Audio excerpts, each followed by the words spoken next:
Good evening, everybody. Tonight, we're here for what is a wonderful, wonderful author event, and I couldn't be more excited to be a part of it. This book, Chocolate Cities, The Black Map of American Life. Marcus Anthony Hunter's here, Zandria Robinson's here.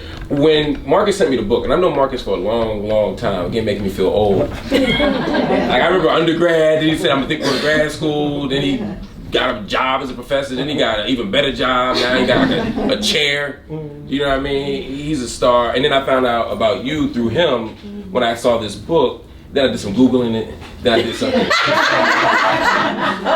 I know, I skipped that stuff. Then I did some reading. And I said, these are two really brilliant black scholars, two brilliant scholars who do amazing work and who help us, I think, reimagine how we think about and study black life, and who I believe at some point, if not immediately, will help us reimagine the discipline of sociology, which is a necessary thing. That's a little anthropology shade too, but we'll take it. We'll take it. But seriously, this is a wonderful book, and I'm so glad that you all were in town for the American Sociological Association conference, and more importantly, the ABS. Yes. You know, and you're the president of ABS. I am. And like, you gave an amazing presentation this weekend. Y'all both had the opportunity to do book talks and present at any university you want. But you all chose to come to Uncle Bobbie's. You all chose to invest in the community, and you all made a commitment to doing this in a community space. Yeah, we wouldn't be anywhere else. Well, these are the spaces that we prefer. And that's why we love you. That's why we love you. Because you all understand that black people deserve beauty, black people deserve genius, and you all are here to offer it to us. So thank you for this book, and thank you for spending some time. Oh, thank you. Yeah, thanks for having us. I'm going to make sure there's plenty of time. I'm going to make sure there's plenty of time for questions from y'all, and I'm going to do my best to stay out of the way. I have a few questions, just to kind of get the conversation going. The first thing is, can I just give you a couple more compliments, please? We will take all of them. You can give us a half a dozen. So the reason why I love this book so much is because you all really model what really engaged, interdisciplinary, thoughtful scholarship and cultural criticism can look like. This book was well written. Oh, thank you. There's an idea that social science has to be dense and unreadable to be smart. Right. And you all explode that myth by giving accessible prose, rigorous prose, beautiful prose. Thank you. But you're still advancing an argument in very clear fashion. I love the mixing and the weaving through black popular culture. It made me feel good to read this. It made me feel proud. You really took sociological theory and baptized it in the waters of black culture. And that's a special thing to do, without losing the argument, without becoming self-indulgent. Thank you. And so that's what this book is, and that's why I love it so much. Thank you. And anybody who comes to this book talk knows I don't just say this to everybody who comes, how much I love their book. So if I don't like the book, I'll be like, it was nice, fine. Everything was spelled right. But this really is good. So talk to me about chocolate cities and this language, this idea of what a chocolate city is. Yeah, I think we started off thinking about our two places, because we, for those who don't know, were the two black people in our cohort at Northwestern in sociology in 2005. Yes. And Marcus worked on Philly and I worked on Memphis. We both felt our cities have been marginalized in the sociological scholarship in favor of the Chicagos and New Yorks and LAs. And so we kind of had a little bit of city envy, and we're interested in how we could elevate what our cities had to say about the black experience, and sort of push it out into sociology. And our first books do that.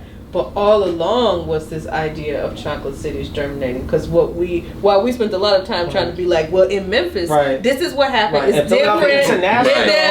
Right. Kennedy Gamble. Instead of being like, oh, these are different things, we're like, oh, actually, this is like a kind of mirror image, an alternate universe. It's just the same kinds of systems and structures and interests and loves and peoples. It's just in a different place. And so while as we moved closer, we stopped trying to sort of draw these distinctions between places and thought about the similarities. And then George Clinton had given us already a framework for thinking about not only chocolate cities as these black spaces and places, neighborhoods in a particular city, like our own space, but also had given us the geography of them. He says, we got Newark, we got DC, we got Gary, and Atlanta's coming, which is hilarious to hear now, Atlanta's number 2 for black population. And so he also gave us a geography of these places, and so we started to look, where are those places and what unifies them? I think, and like the biggest tendency I think for both of us that was important was that we amplified that black people already talk about the world in a very specific way. And it's important that we use their vernacular as opposed to just calling it, Ebonics or something, because we are of that generation where people were throwing that word around as like a way to try to talk about black dialect. And I think it diminishes the value of black knowledge in effect. And so it was about, as opposed to doing what I think you're trained to do as any kind of PhD of any discipline, show me your idea and mine will be shinier. That's the kind of race for ideas, is to say, but what if the ideas have been there all the time? And so what Zandria outlines, I think, is the sort of like black cultural argument, which is the second part, that black people bring the South with them. This is the continuity. And George Clinton and funk music allow us to see the cultural richness of that map. But I think the other part, which is the second argument of the book, is from Malcolm X, post-Hajj. El-Hajj Malik El-Shabazz arrives to Detroit on April 4th, 1964, while, Lyndon B. Johnson is up for re-election, and he tells black people they have the ballot or the bullet. And then he says, stop talking to me about the South. If you are south of the Canadian border, then you're south. Why? Because wherever 2 or more black people are gathered, there is a chocolate city. There is surveillance. The geography of policing changes. I mean, if you grew up as a kid, and one thing I love about Philly, shout out, I'm stalking Meek Mill while I'm here, if you don't know. This ninja is gonna see me. I was on some run up, get done up shit. I'm here. I hit you up, man. I use that free hashtag too, man. But more seriously, that what's interesting to me also is that Philadelphia, for me, out of South Philly, has always been so explicitly racist that whenever I heard things about the South, it would be like, but that's Frank Rizzo, George Wallace. Like, what are they talking about? Like, I know this experience all too well. I've been called out of my name as a young kid walking through South Philly by non-slave holding white people. So the idea that the South stopped or started for me was just discontinuous with my own experience, so much so that Philadelphia is so explicit that they even name it South Street, so that you're there. Like, this is the other thing about Philly. It keeps it so real. It's in the actual urban planning. This is South Street, and indeed, that is where black people used to live if we read Du Bois. So it's also just to say that I grew up next to a street called South Street where they started passing policies where, if your music is too loud, ticket, go to jail. Because, as we learned in Martin Lawrence, you get it in the mail and rippity rip, I got that ticket.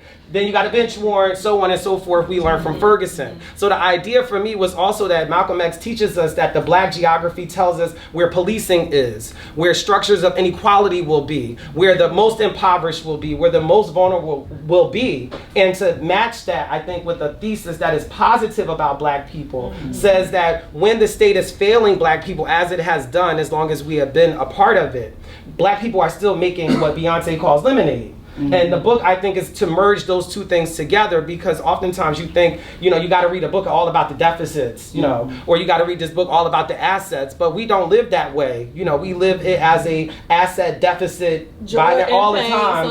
Yes, like Frankie Beverly and Mays out of Philadelphia.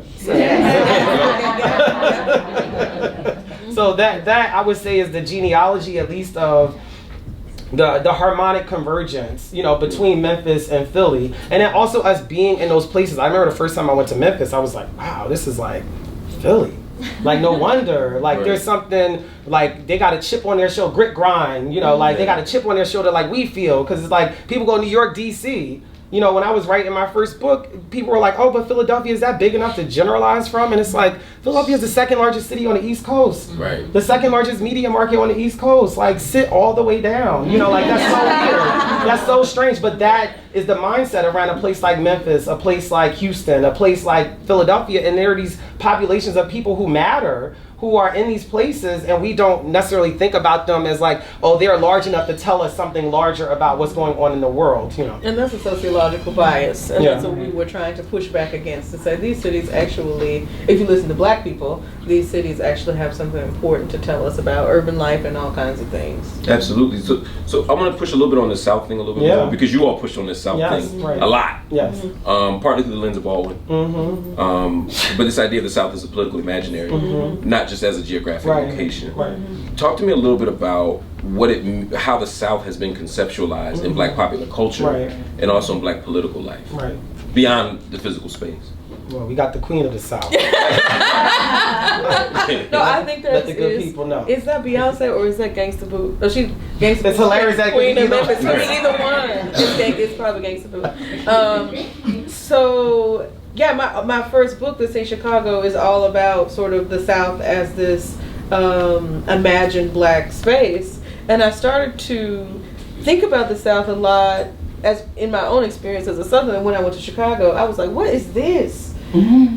These people talk like they came directly from this. They get transported in the Star Trek. I was like, oh my God. And it was then that I sort of realized this reality of migration, but also about sort of how culture works, how regional culture had become a stand-in for Black American culture. So this begins in like the 1970s, when more Black people start to migrate to the South than are leaving from the South. And so this is no accident, right? It is a demographic thing. I used to think it was a conspiracy of Tyler Perry, but it's not. It was a demographic. There is some conspiracy there, but it's not related to the South. And so, yeah, you had Ebony does an issue, August 1971, an issue called The South Today, and it's all these narratives about the political Black South, the social Black South, how you can come home now. Things are different, things are changing, there's Black political power, and certainly that came through a lot of different films about the South. ATL, Hustle and Flow. These films that tried to reimagine the South away from this rural home space into kind of like a sophisticated urban environment. And then Tyler Perry got so slick that he was like, I'm going to shoot it in Atlanta, but I ain't going to tell you it's Atlanta. Because Atlanta is Black America now. And so there's... Which is an interesting pivot, Yes, a very interesting pivot from Harlem or from South Side of Chicago. Like that Atlanta is our... Even Chris Rock and Good Hair is talking about, I went to the place where all Black decisions are made, and Atlanta. Black Panther was filmed in Atlanta. And this, so Wakanda is Atlanta. Is the South. Well, Wakanda is this idea of Wakanda is the way that the South actually has been talked about. It's just now a globalized idea that includes the African continent and other places in the diaspora. But yeah, the South is very powerful in the American imaginary now, and Black people are responsible for that in a lot of ways, whether we're talking about Alvin Ailey's Revelations and its stand-in for American Black experience all across the globe, or we're talking about Tyler Perry, Madea, Boo, the sequel or whatever. These are kinds of all the ways that Black people are participating in making and remaking the South as an American project. Atlanta in particular, though, has also another interesting dimension to it that you talk about later in the book, which is the kind of Mecca narrative of Atlanta, For at least for decades. There's another brother, James Davis. You back there? What's Frank's last name? Anthropologist. Temple. Hi, Dr. Davis. Frank. Anyway, I'm having a senior moment. I am too. But he wrote an interesting dissertation about this kind of Frank Johnson. Frank Johnson, doing kind of historical analysis of that. over the last century, how many times Atlanta has recurred as this kind of Mecca space across historical moments where people say, I'm going to go to Atlanta because there's a better life there. We can have I mean, all y'all got friends, generations, you know. Exactly. It's popping in Atlanta. I'm going to go to Atlanta. I can make money in Atlanta. I can get a crib in Atlanta. I can visit in Atlanta. And so Atlanta has a very particular narrative of a Mecca. And then I think about the Great Migration and these other moments where other spaces have occupied similar functions and roles. To how central is that to Black popular culture, that relocation movement? Is seen as the way to social mobility, as opposed to staying in the same space and engaging in social mobility. Yeah, I would say, I mean, one thing about the movement, and I've been thinking a lot about this because I've been reminiscent on Zora Neale Hurston for the last, I mean, she's in the book and just for a while. And then Barracoon is now out, of course, and available on Uncle Bobbie's next door. That's right. That I had this conversation with Zandria about her looking for Zora Alice Walker's essay about finding her gravesite, and it led me to really revisit my own grandmother's gravesite, who's also in Chocolate Cities, and the power of what you can say on somebody's headstone, you know, like and it being a marked thing. And so the story of Zora ends with her, Alice Walker lies and says that she's her niece. And the funny thing is that I learned even with the funeral, I mean, the cemetery, they just believe you're a relative. You know, like it really is actually pretty easy. I guess they're like, who's calling to like purchase tombstones or mess around with grave, you know, like you must be related, you know. So all that to say that there was this way that Zora Neale Hurston lived the end of her life on just a regular schmegula-degula block, you know, in a regular schmegula-degula town in Florida. And I was talking with Zandria about this, and it was this way in which Zandria said, in effect, you know, she had to hide herself if she was going to stay alive. You know, she watched so many people die who were a part of that Harlem Renaissance that it was almost like she tucked herself away, you know, and ate her ice cream and had her little dog and was writing her Herod the Great, you know, and all these other things. So I say that just to say that she's a living example of what Black culture has to do, I think, in order to thrive and survive in an anti-Black, white supremacist, you know, sort of context, is that you always have to be on the move.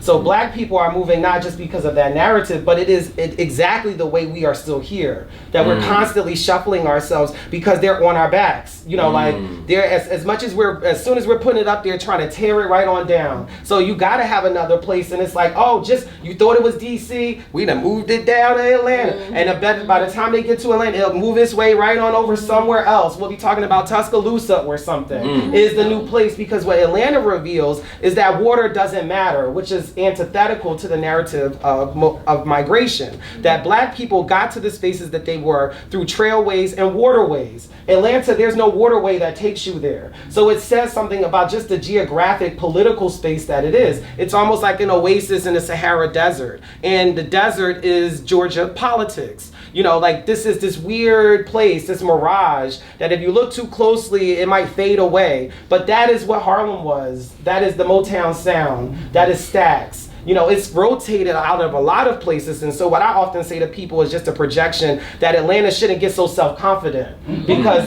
Detroit is singing another song. And once upon a time, that same narrative is what brought people from Tupelo, Mississippi, all the way to Motown, you know, drumming and streaming right behind the Temptations or becoming one themselves. That narrative is always going to exist because Black people are a hopeful people. When you've been in a totalizing institution like that, all you can do is put out hope. So you just hope the next place is great. So sometimes I think it's just a lie we tell ourselves so that we can just keep ourselves in motion so that one day one generation will wake up and be completely free and live in a chocolate city. You know, like it's like that you would be able to have both, as we learned from the sociologist Young Jeezy, at the same damn time. At the same damn time. That I think that's what the chocolate city is. It's a place where you can be Black and be free. But the problem is that it's a temporary condition. You know, like that you can only do it, we're only going to do this for another 60 minutes, you know, and then this chocolate city has to disperse. Wow. That's what Atlanta represents. That's Harlem. So it's also just to say that it has to, it's almost like Wakanda itself. What we see is behind that wall, and nobody wanted to visit because when they see Wakanda on TV, it's just like some people who are actually paid by the Wakanda government to just be out there looking poor and devastated. So nobody will ever be interested in it. It looks deserted and like why? And then behind this veil, there's this whole imagined, magical, wonderful, and complicated black place that has nothing to do with white people. Which I say all that to say that is to me one of the important contributions of the book, or at least an important motivation, was to write something for black people, about black people, and only about them. This is not a book written to give white people a better understanding of the black experience. I think that is dangerous science, and that's all we've ever learned. And part of what happens is that dangerous science produces a shorthand that is like the 405 freeway to intellectual knowledge, and it's called the ghetto. I'm gonna take the ghetto to the black culture.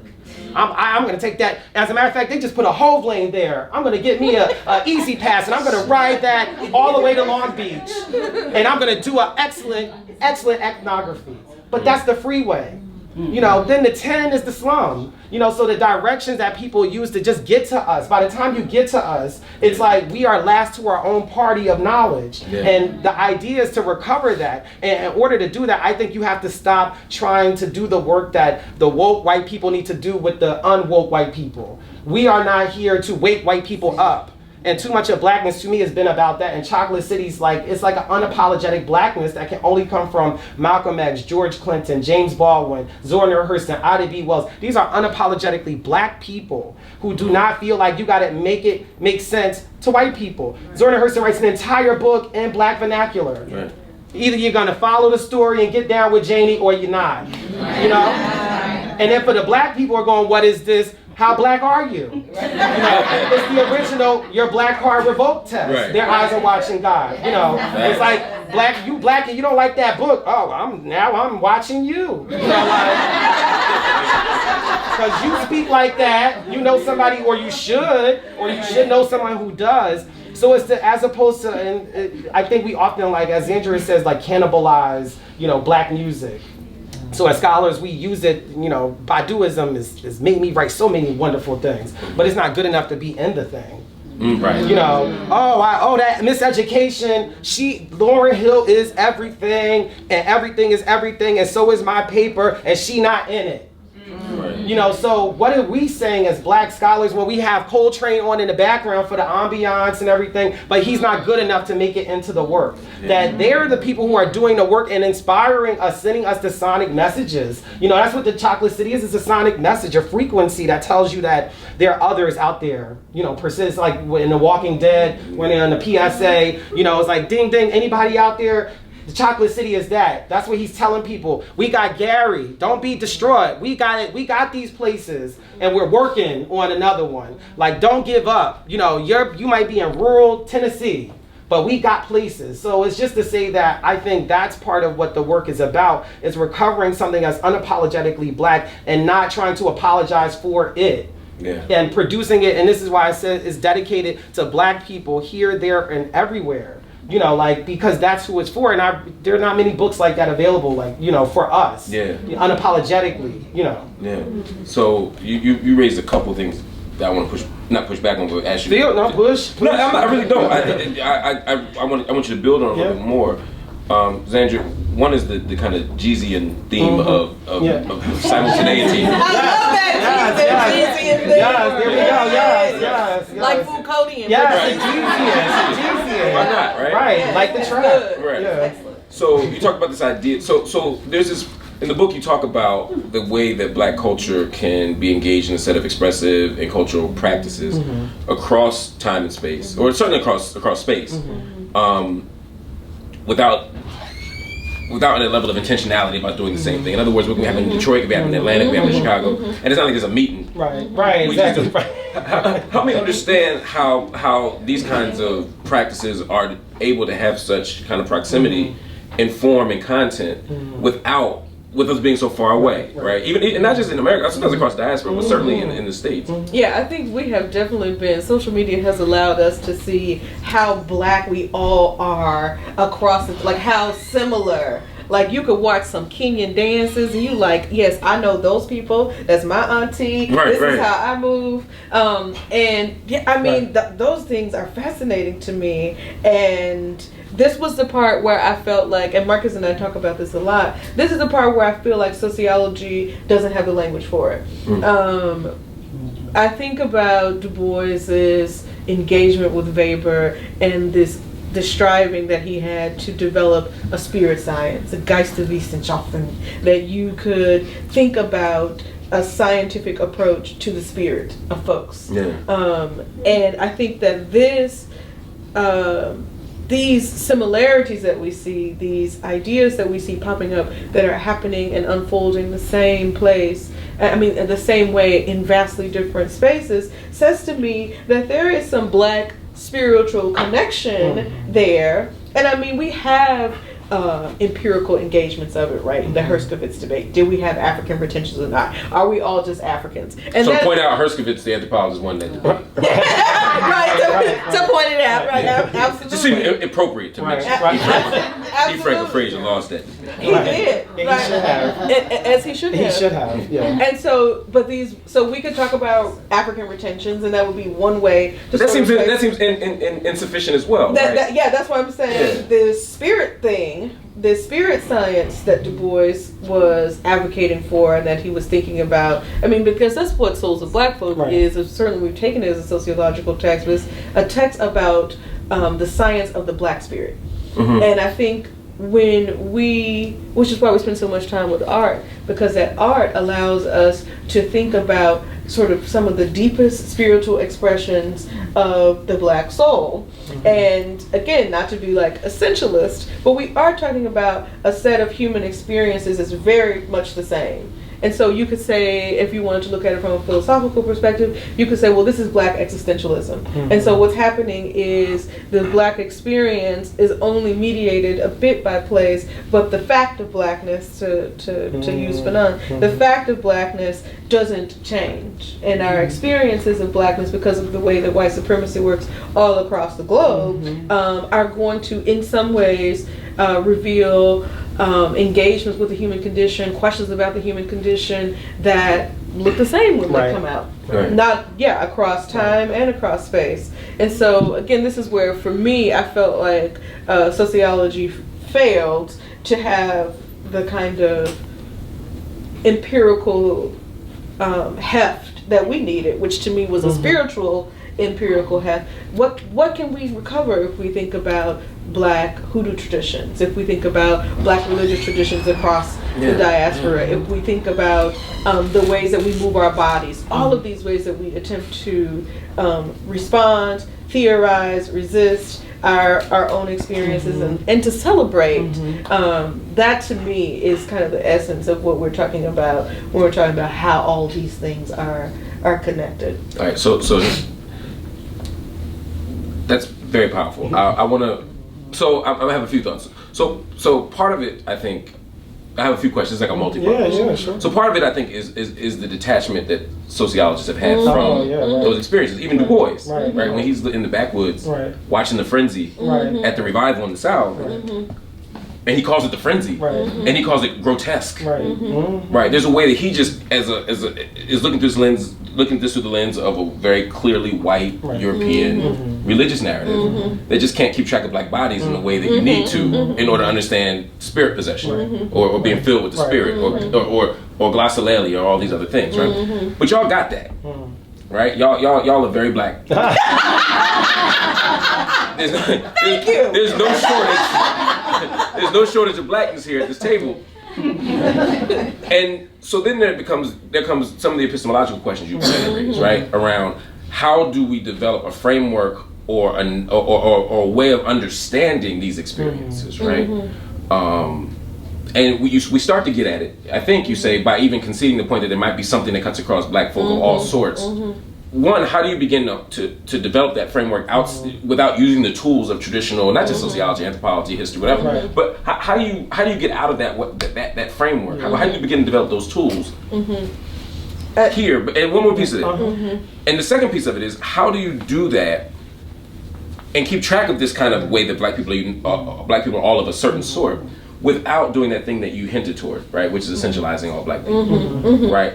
So part of what I'm trying to get at with the question, for those who don't use these words and shouldn't, because they're not very helpful at times, that all black people do this, or all black people think like this, or all black people move like this, or worship like this, or engage the world in the same way. That's called essentializing, right? Assuming that they were all bound by the same single story, right? How do you do that? Y'all think about Chimamanda? Yeah, right. That's a good way to do it. Go to YouTube and look at Chimamanda Adichie's Danger of a Single Story, right? But how do you do that at the same time that there is this thing that all black people get? Yes, and do. And connect with on the whole, Right. How do we keep track of those things, but still move towards something new and different that allows us to keep track of this spirit thing? Yeah, I feel so. It may be so. I might need to watch this because I'm wondering what the danger is, because we're talking about a population that is told they don't have a human history. So having a common human history is actually an element of black freedom. So without knowing that, I wonder how dangerous. Danger used in the Audre Lorde sense, maybe that's not how she's using it. I would use dangerous in the Audre Lorde sense. What power we have when we see ourselves everywhere and we know that that is the truth. What power we would have as black people, we all had a passport and just went one other place. And so are black people in one other place. What we would do to this country. And I think one of the Jedi mind tricks of the civil rights movement is that they convince us now is the time to, tell the white people we see ourselves interracially different. We always have those conversations amongst ourselves. I know for a fact you from Jamaica, yes, and you really got your flag. You going down there, in Eastern Parkway and have a good time. I understand you like roti and patties and cocoa bread. I understand those things, but I also understand that I've been to Jamaica and the conditions ain't that different. It's either slavery or colonization or both, right? So the point for me is that why is it dangerous to think about us as all sharing similar conditions that just get mixed up in a different Kool-Aid? It's almost like music. This is why we go to the music, I think, because it is an expression of the conditions are the same, but you just get outcasts, versus the Lost Boys. You just get Meek Mill versus a Jay-Z. We want to be intra-regional. You get, Dr. Dre versus Snoop if you want to be intra-regional. You get a Kendrick Lamar versus a J. Cole if we're going to be contemporary. Just to say that these places produce similar kinds of things. It's just it's kind of like what they say in New Orleans, the Creole part.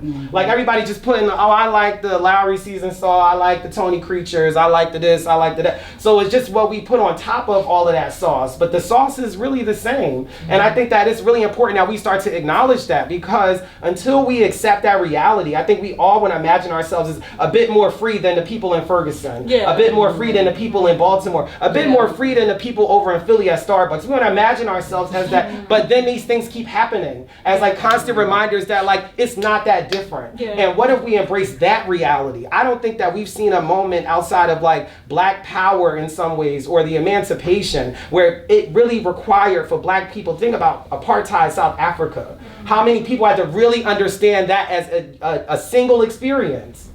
That you are singularly dismissed and invisibilized by the same system, just by a different way. That you really have to elevate your consciousness, because as we learned in Game of Thrones, winter is coming.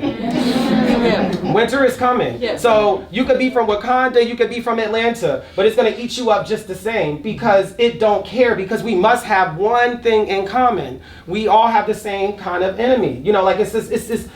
I think what a world we will live in if we allowed ourselves to think about our similarities as opposed to our differences. We can prattle on about those amongst ourselves because that helps advance our intrapolitics. But what we put on for the world is up to us. Why do we have to be from different places for the rest of the world? We can have that on in the background. We do that already anyway. No, you're not really from Philly, you're from Bucks County, that's a whole other thing. You're not from Philly, you're from Camden, that's Jersey, that. We already do that.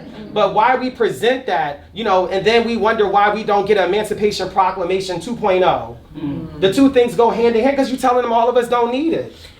We all need it. Oh no, I'm Ben Carson, I'm good.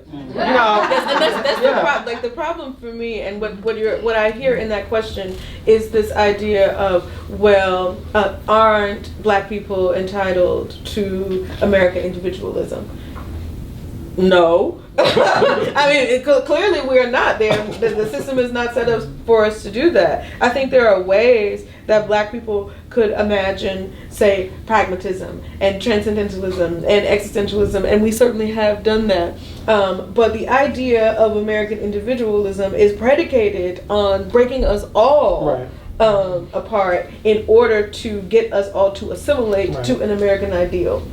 And I think when we say that we are a collective, not a set of individuals, I'm going to vote how I want to vote, you know, whatever. When we say that we are a collective, that is a threat to the power structures of our democracy. And I think we have certainly post-civil rights movement been encouraged to consume and make yourself distinct from other Black people. Live here and make yourself distinct from other Black people. Set yourself apart from other Black people because you have earned the right to be an individual. But as we see, you ain't. You haven't. Because they'll shoot your ass. You are not. They'll shoot your individual Black ass. You are in the street. And I think they will. They have. They're doing it. And so I think then it's less essentialism then to me becomes a sort of philosophical exercise of whether or not we're excluding people. And I think at least in Black political thought, Black academic work over the past maybe 10 to 15 years, we've done a lot of work to say, okay, here's Kathy Cohen with Boundaries with Blackness saying, I'm pointing out how you Black men, heterosexual Black men, leaders, church people, whatever, are marginalizing a group of people who are seropositive, people who are gay and lesbian. So we've called that out. And then we've got an explosion of Black queer studies. We've got an explosion of Black feminism on the internet. And so all of this work, I feel like, is our spiritual work to get to where we're decolonizing ourselves from this thing where we have become these individuals who harm other people through whatever benefits accrue to us based on our location in the system. So whether we're men and harming women, or whether we are middle class or elite and harming poor people, you know, everybody has been able to be complicit in the system because that's what you get if you're an individual. However, our work has been to say, no, what is good for the collective? Not what's good for you, rich Black man. Not what's good for you, this other. What is good for us as a people, and how can we be successful in that? And I think that then it gets away from this idea of essentialism to one of the power of a collectivity, and what it is that we can do organized together and meaningfully, sort of, because all of that work is about respecting people's differences. To be clear, I'm not asking about American individualism, which I think does become very much bound up in not just the meanness, but very particular formations of power. Right? I'm asking about striking the tightrope between understanding not just our collective power, but our collective cohesiveness, right? Where, again, we're all of a certain sort, while also accounting for the specific differences that position us in the world in certain ways. So, for example, we could when we can compare, to use your example, say Meek Mill and T.I. But there's also a very specific set of conditions that go on in the South that are different that happen in the North. All oppression, all victims of capitalism.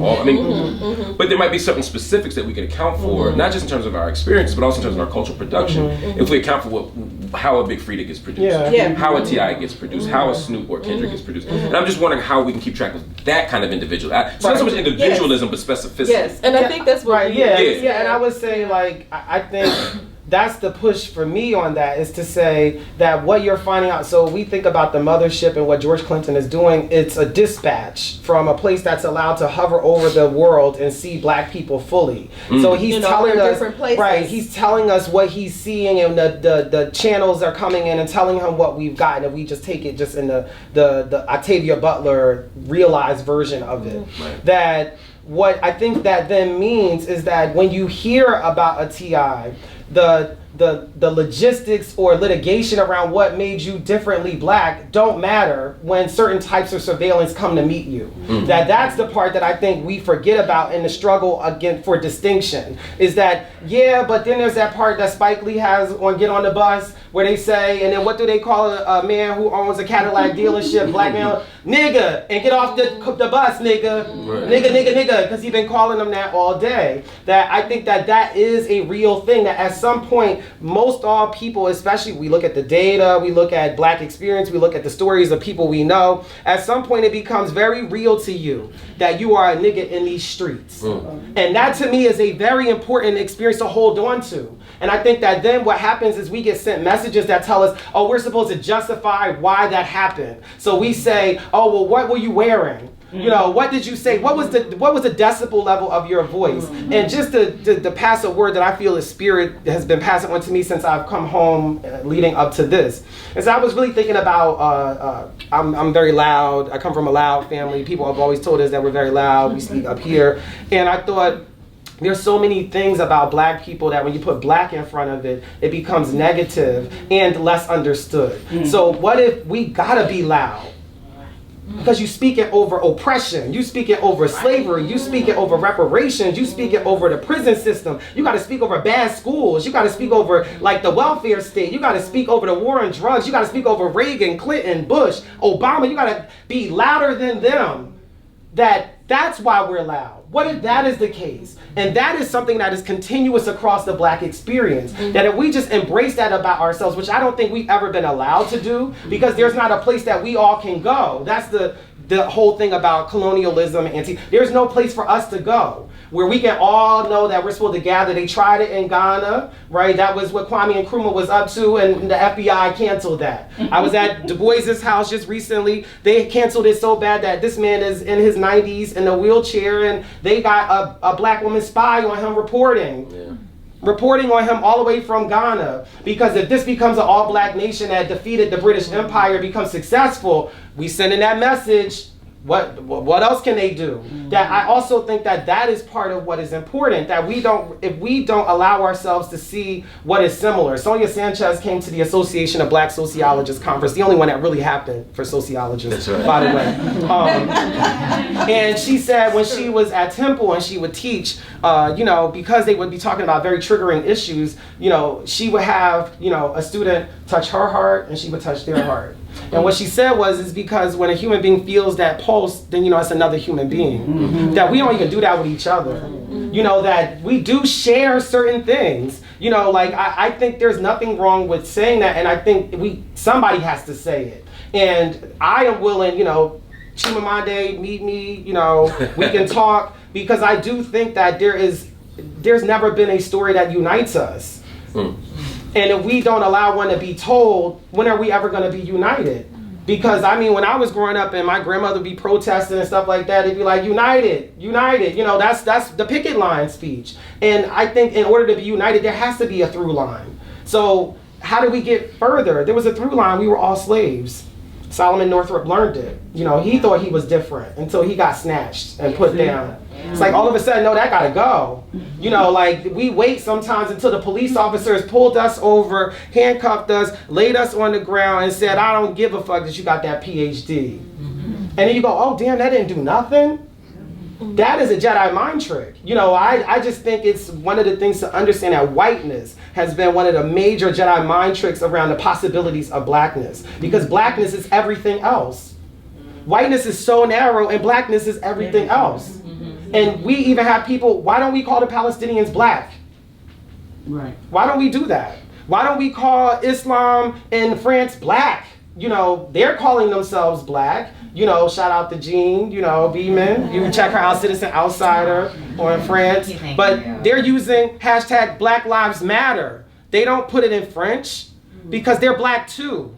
But we don't even think about that. So I just think it's the courage to be willing to take the shots, because I understand that a totalizing concept is totalizing. But it's from a totalizing institution, But I do think that, because I love actually place distinctions, and we quote Zora Neale Hurston saying she traveled around to all these places, and what she found was differences in sound, but not necessarily differences in affect. And so I think Like for instance, sorry to bother you, there's a lovely, lovely Bay Area, lovely Black Oakland, lovely, that is so fucking California. I was like, oh my God, but I recognize that. Yeah.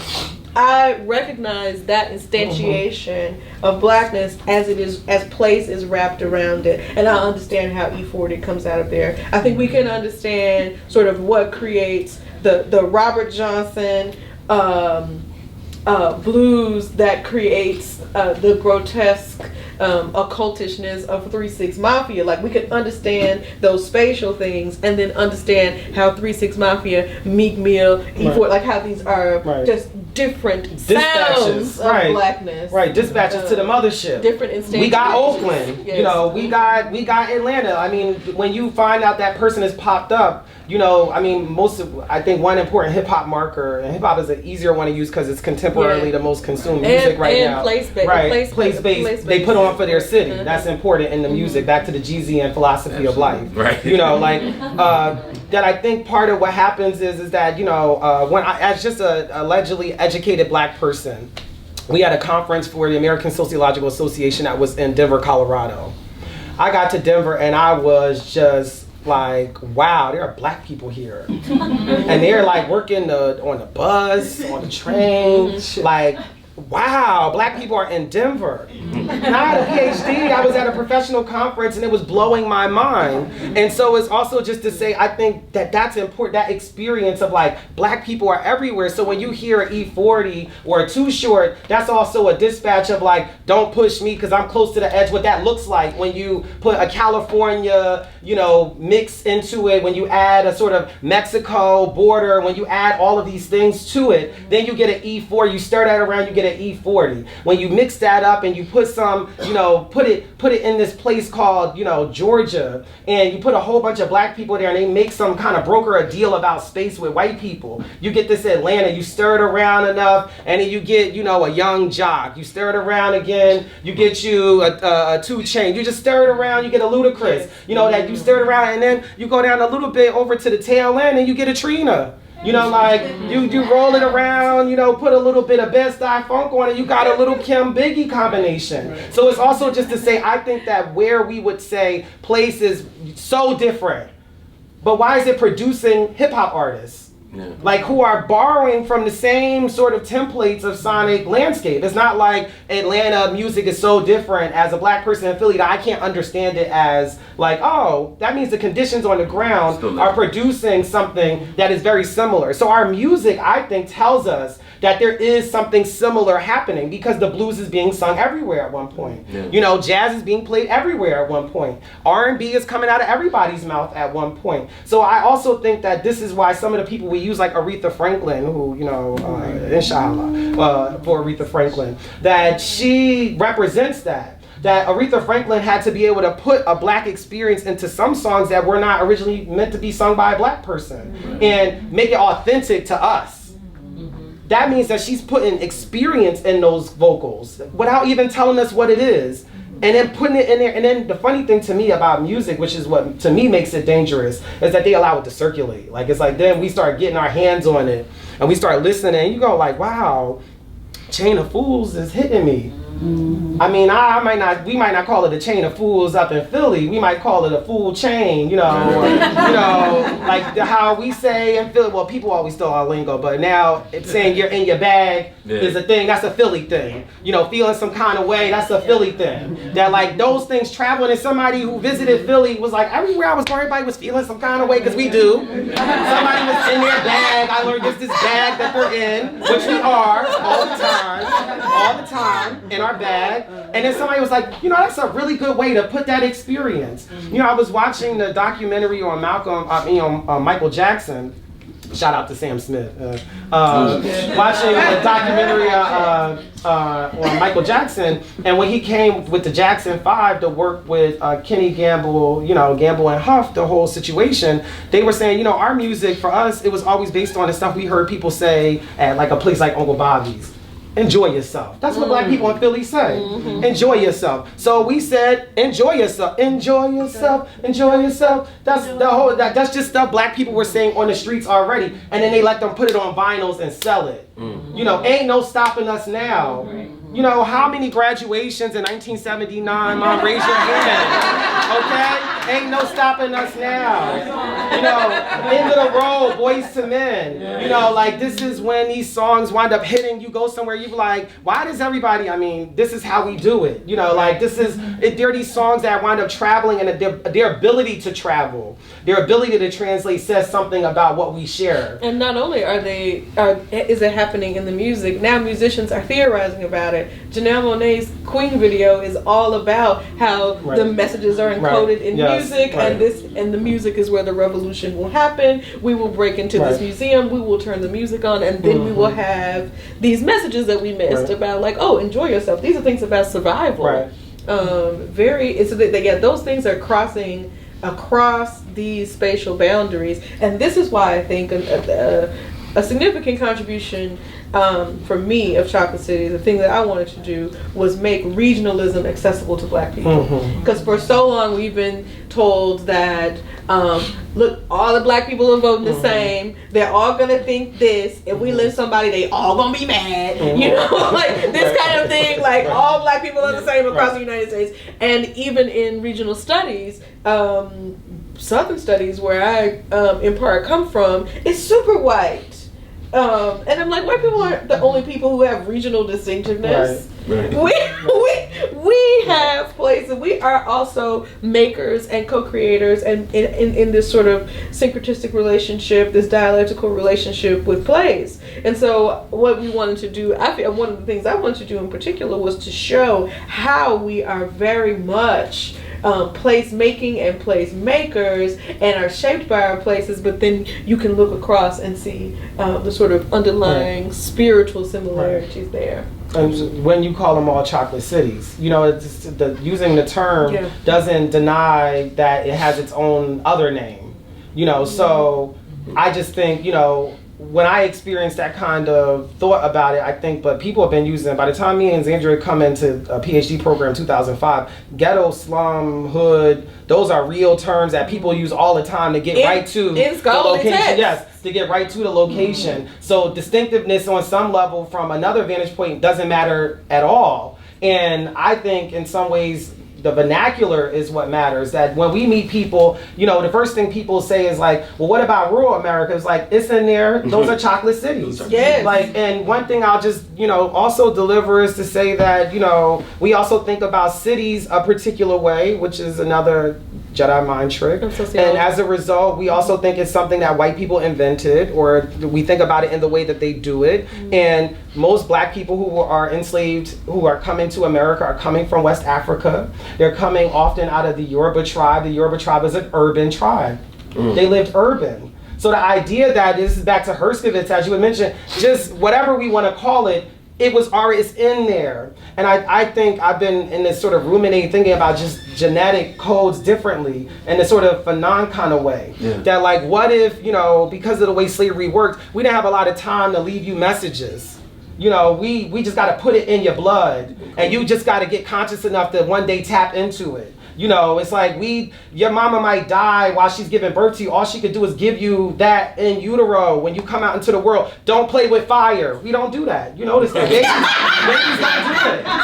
Babies don't do it. You don't have to tell a baby, don't burn yourself, because you're going, as they say in the Caribbean, those who do not hear will feel, right? So you learn the hard way. Or you don't do it at all. And I think it's not about a predisposition, but about a way of passing on a survival strategy to the next generation, because you might not have time to sit them down and tell them the stories. You might not remember it correctly. So I mean, this is just my theory of Blackness, is that Blackness is genetically passed on. That we have to tell each other politically stories without being able to tell it to each other. Because we might not be here to tell the story. We might not remember the story fully, but the babies need to know. So the mamas are passing it on. You know, and she walking around in utero, you know, whatever's happening, baby, I think Black babies are woke early.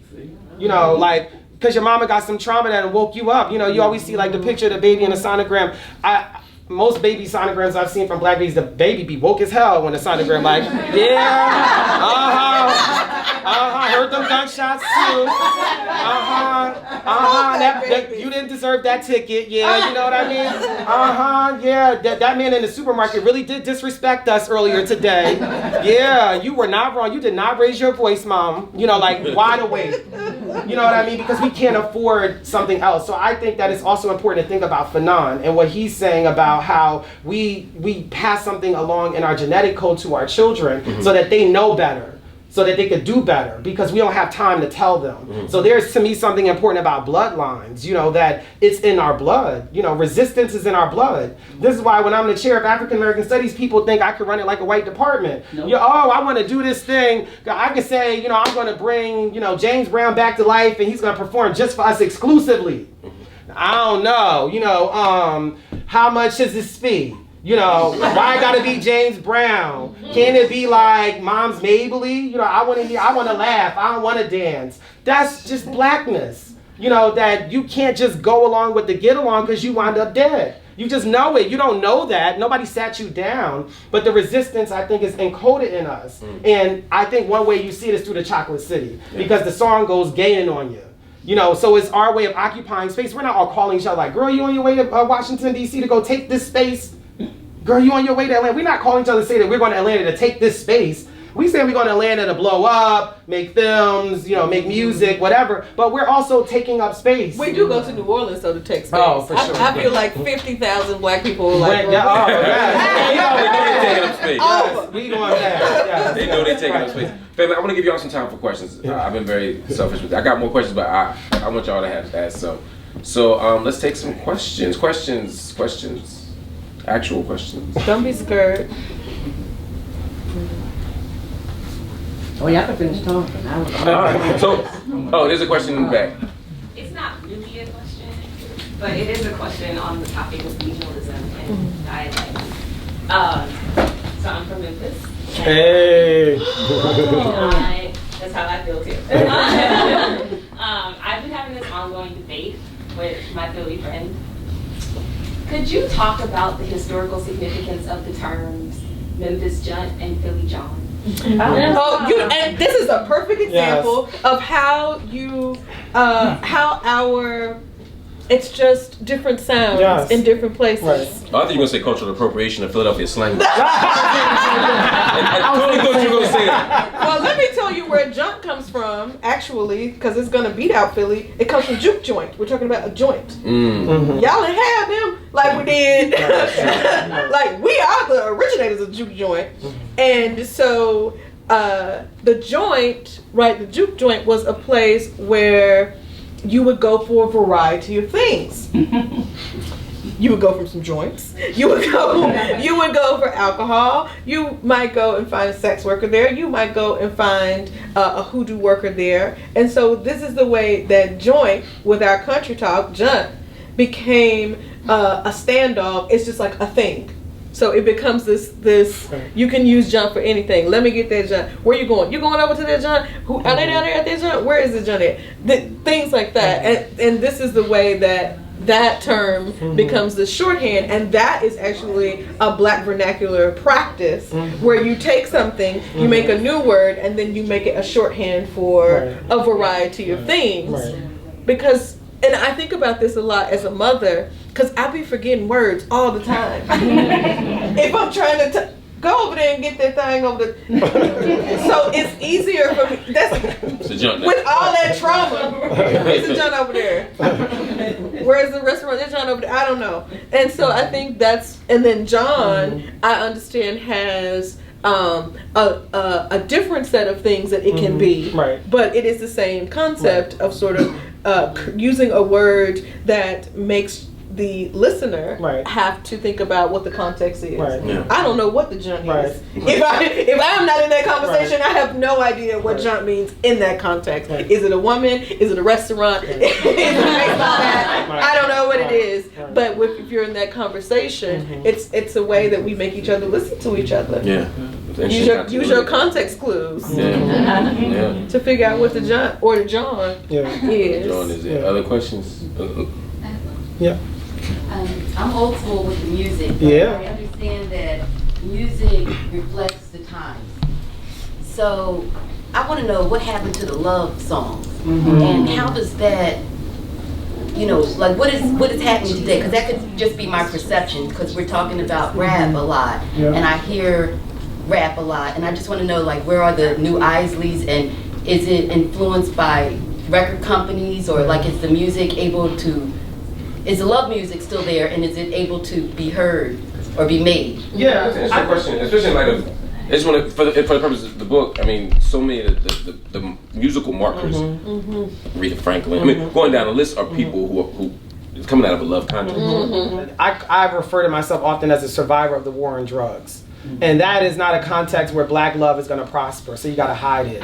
I think that, you know, when we think about Earth, Wind, and Fire, that's also a different political context. You know, we think about the flower children or whatever we call them, that's a different context. You know, free love, free sex, we're the HIV generation. So there's a way in which, like, black love has to, in order for it to be fully realized, you got to start hiding it on different templates. So it's still out there, it's just hidden somewhere else that might be sonically, like, obvious to another generation. And more, this is why the young people, we need each other, because you need a young person to tell you, okay, so what's going on right now? What are we watching? I always say, my first question, what are you watching?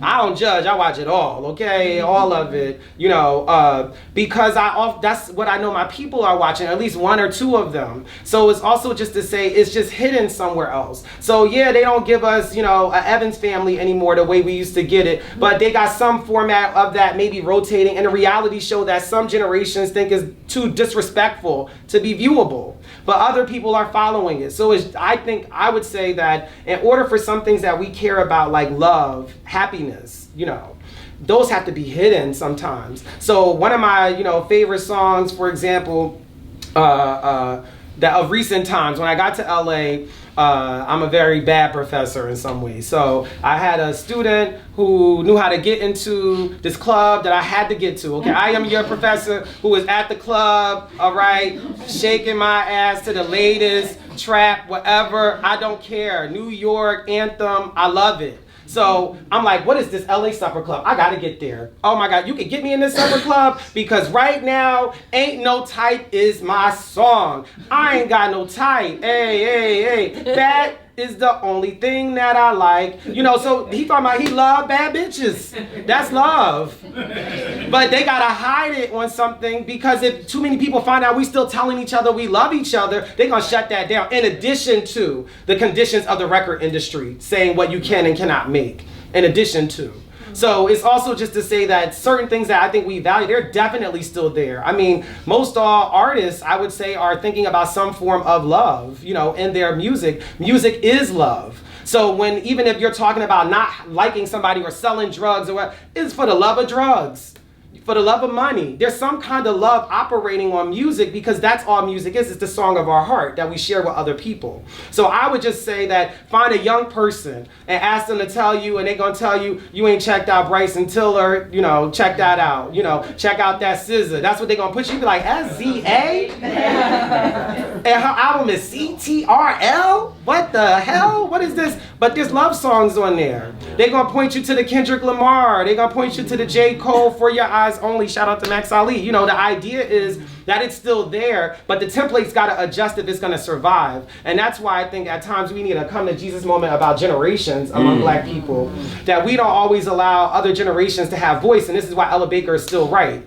The young people be speaking and we still be shutting them down. You know, like the young people will say like, yeah, we get it. Yeah, it was hard. You know, me and my brother have this debate all the time. Yeah, it was hard in the 80s, you know, blah, blah, but it's hard now. You know, people are still doing something. So what? So this is also just to say, even in personal debate about life, at some point these distinctions don't matter as much as we think they do for the winning of the argument. If we all die at the end, who cares whose argument is right? You know?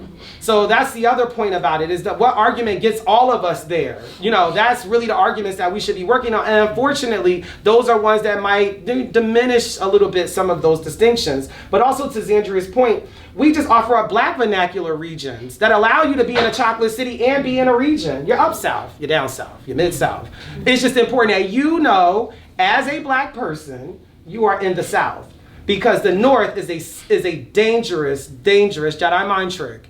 we've been chasing that thing, you know, it's like the golden snitch, you know, we're in the longest game of Quidditch ever, chasing that golden snitch. And we think that golden snitch, we snatch it, and then all of a sudden, I got a house, they calling me minister, they respect me, my children, I have a wonderful lives, and that doesn't exist. The only way it exists is that we know that we stop looking at it. Like, I'm not looking at you, you're not real, this is real, you know, this is real, I'm not looking at you, and then you work from there. You work from the idea that there's a chocolate city, and what if everywhere is the South? People often challenge us about that, like, oh, what if everywhere is the South? But no, Texas is so different. It's like, yeah, but so Accra is different from San Antonio.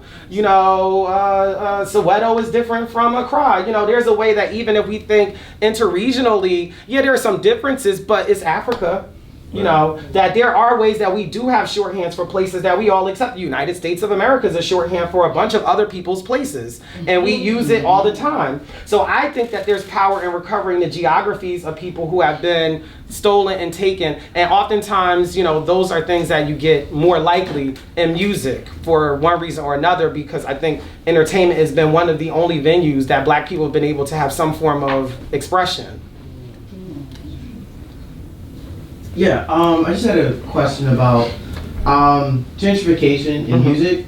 So I know in Philadelphia particularly, a lot of the music venues are like formerly industrialized buildings, right? Now I see the history of deindustrialization and all those things factor in. But I know, so like earlier this year I went to a concert with Big Crit, Side, Prince, and Childish Nature, right? All rappers, artists from the South. But it's in a building that is in a like gentrified or gentrifying neighborhood. And I was wondering if, and it's also something I've seen like as a musician, like playing in different places, and also studying sociology, kind of like being in these spaces and feeling a bit of like a tug and pull. And I was wondering if you all saw that across kind of like other cities in the United States.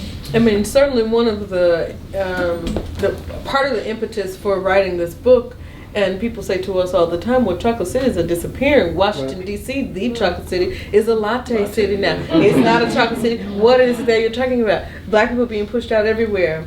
And this is true. And certainly one of the places you can see that most poignantly is in leisure spaces where Black people are going to be congregating. And those tend to be music spaces oftentimes. Like whether it's a club or a place where a club where you can go dance, or a club where you can go see somebody perform, or both. Those places are oftentimes the first to be attacked because you can easily do it because there are white ordinances that are like, this was too loud and too many people. There were 10 people standing outside 50 feet from my personal property. And this is, there are all kinds of ways you can get those first, and then you can get Black people out of the neighborhood. And so that's certainly something that's happening all around, and happening in places where we would expect and where we wouldn't necessarily expect. Seattle is just losing a venue, and there's one in the Bay Area. So there are all these places where there's freedom music, which is oftentimes now to the other question, where you are hearing this is where you'll hear some of that love music that doesn't make it onto the radio. As Erykah Badu said, we ain't dead yet. We've been living through your internet. So, bands that can self-promote and be out on the road and make their names out in venues are at a strategic disadvantage. And so for us, we wanted to say, all right, this is how we got to capture this right now. Right. We have to go back through time and see how other Black people have talked about it. We have to archive. So Chocolate Cities really is an archive of Black geographies across literature, film, popular culture, and importantly, music. And so I do think that we are especially under threat. And I think about this a lot because Memphis is a 65% Black city. Stax is there, all these kinds of acts come from there, but losing Black venues left and right for various reasons, white supremacist reasons, And the thing is, I used to say such and such a neighborhood will never be gentrified because it's so niggerish, it's so black. White people will not be able to get in here. Now, 5 years later, there's a Hope 6 grant, and they're like, we have renamed your entire neighborhood. We have demolished all the projects. We have closed all the schools, and that little nigga club you had on the corner gone. And so I think that these are the music venues are an anchor institution in the same way that a school or a church is. And if you take that away, if you take black people's leisure away, I mean, and I think also about the DC go-go scene and how it just done moved to Virginia. It's just like random people houses. We meet at this porch today. And this is where we're going to have our party because our venues are gone. And I think this is going to be a challenge. I think that black spaces really, really, really matter more now than ever because we cannot be so diffuse. That's why it's so lovely to be in a space like this. We simply have to have gathering places, period. We have to have places that feel like our own, where we can come and where we can be, because outside is getting especially hostile. Not that it wasn't always, but it's getting especially hostile, and we need spaces to move and to sing. So yeah, gentrification is something that haunts the book. We don't get all the way into it because we like, let's talk about what's there before the white people take it. And so I think that neighborhoods, and this is a training issue too. This is just educating other folks. Neighborhoods, community organizers have to be educated about how important it is to keep these kinds of spaces as much as we can. We can't keep popping up. Yeah, I would just also say I prefer the word dispossession, and this is something I've been really pushing anytime we get to talk about this. So no, we don't talk about gentrification. We talk about dispossession, urban dispossession, suburban dispossession, rural dispossession, because what we learned from First Nation scholarship is that if you've been there for long enough, the place is yours. See? You know what I mean? And that when people come and take what's yours, that's dispossessing you. And so when all of a sudden they're like selling the house that you've been renting, even though you're a renter, you've been there for 20 years, that's a dispossession. So it's also important to use the language of indigenous people, I think, to really get closer to what black people might be experiencing when these chocolate cities are melting. But the other thing that's important about a chocolate city is that, and this is why I think about the funk band, is I wasn't the biggest Janelle Monáe fan initially. I mean, we're still working out our relationship, let's just say. And I went to, I absolutely love. You might have lost the room. No. It ends gloriously. Okay. Okay. All right. But I absolutely love Erykah Badu. I love Erykah Badu. I am in Chicago in graduate school, and Erykah Badu is in town, and I don't care what's going on. I am there, and it's the closest proximity as I can get to the neo-soul goddess, okay? This is my mindset. Well, her opening act is Janelle Monáe, okay? This is now Janelle Monáe, suite number 711, you know, something like that, right? You know, it's like that version of her, okay? So I'm like, oh God, I'm gonna get there late, but then I don't want to miss Erykah opening because I don't know if Janelle's gonna come on. I don't know anything, so I gotta go, okay? Go and occupy the seat. Janelle does the stuff, and then this is right when Tightrope had come out, which I feel is her first, for me, legible song. It had lyrics. It was on the one, you know. It's better get glorious soon. No, this is important.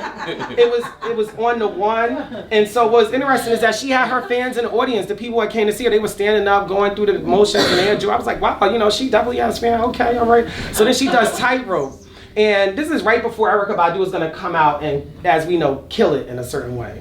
She did Tightrope in such a way that I was up on my feet praising the Lord. And what she did, she tightroped all across that stage, and then she got off that stage and she tightroped right on out the building. The band went right with her. I stood up and I said, she did that.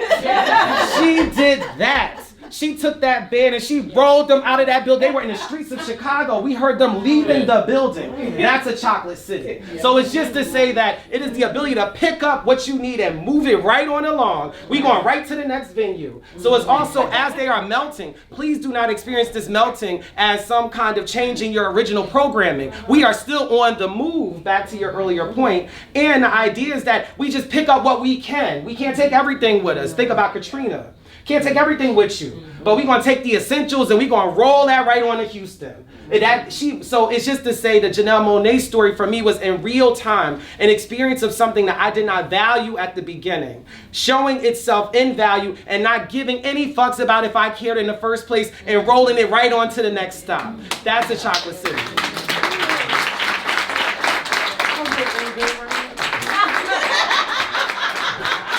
The doors of the church are open. The book is Chocolate Cities. Give them one more round of applause.